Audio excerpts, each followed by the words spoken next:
Hello বাবা, মামুনি, কি হয়েছে মামুনি? গলাটা কেমন যেন লাগছে।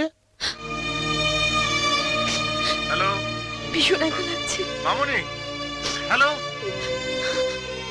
বাবা, আমার এখানে থাকতে একদম ভালো লাগছে না। আমি দার্জিলিং এ মাসির বাড়ি গিয়ে পড়াশোনা করব। আমি তো তোকে কতবার সে কথা বলেছি, তুই তো আমার কথা শুনতেই চাসনি। তোর মাসিও বারবার তোকে ওখানে থেকে পড়াশোনা করতে বলেছে।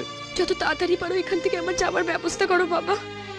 ঠিক আছে ঠিক আছে, আমি আজই তোর মেসোমশাইকে ফোন করে এই ব্যাপারে খোঁজ খবর নিতে বলছি। হ্যাঁ হ্যাঁ।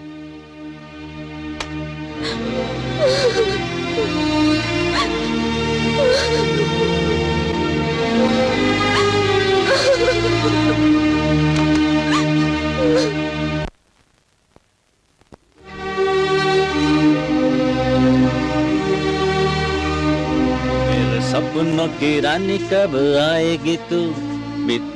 আরে কবিতা, তোমার কথাই তো ভাবছিলাম। এটা না প্যান্টটা ইস্ত্রি করতে করতে হাতটা ব্যথা হয়ে গেছে। শার্টটা ইস্ত্রি করে দাও তো।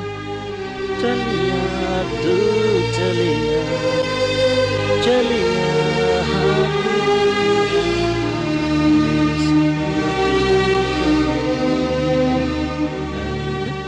রাজা, হ্যাঁ আমি একটা কথা বলার জন্য এসেছি। বলো। আমি দার্জিলিং এ মাসির বাড়ি যাচ্ছি। তাই?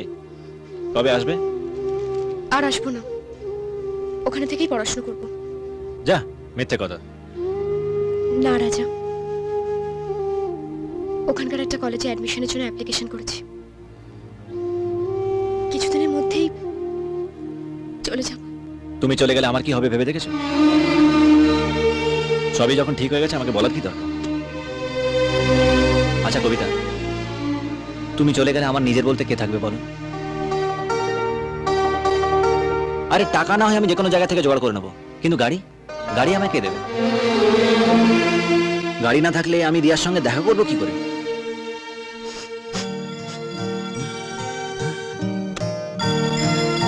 যা সালাম দিলে তো শার্টটা পুড়িয়ে। একটু খেয়াল করবে তো। তোমারও না যত সব। দার্জিলিং যাবে না কোথায় যাবে সেটা বলার আর সময় পেলে না। এখন আমি রিয়ার সঙ্গে কি পরে দেখা করতে যাবো? হ্যাঁ, দিলে তো সব চৌপাট করে। পুরো প্রোগ্রামের 12টা বাজিয়ে দিল। আর শোনো, তুমি যেখানে খুশি যাও না কেন, যাওয়ার আগে একটু গ্যারেজে বলে দিও গাড়িগুলো যেন আমি সময় মতন পাই।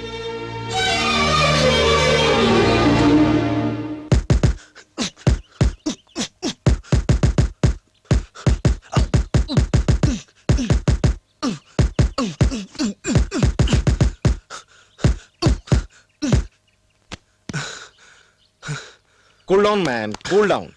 ম্যাচের এখনো 2 মাস বাকি। হেভি প্র্যাকটিসে কোনো দরকার নেই।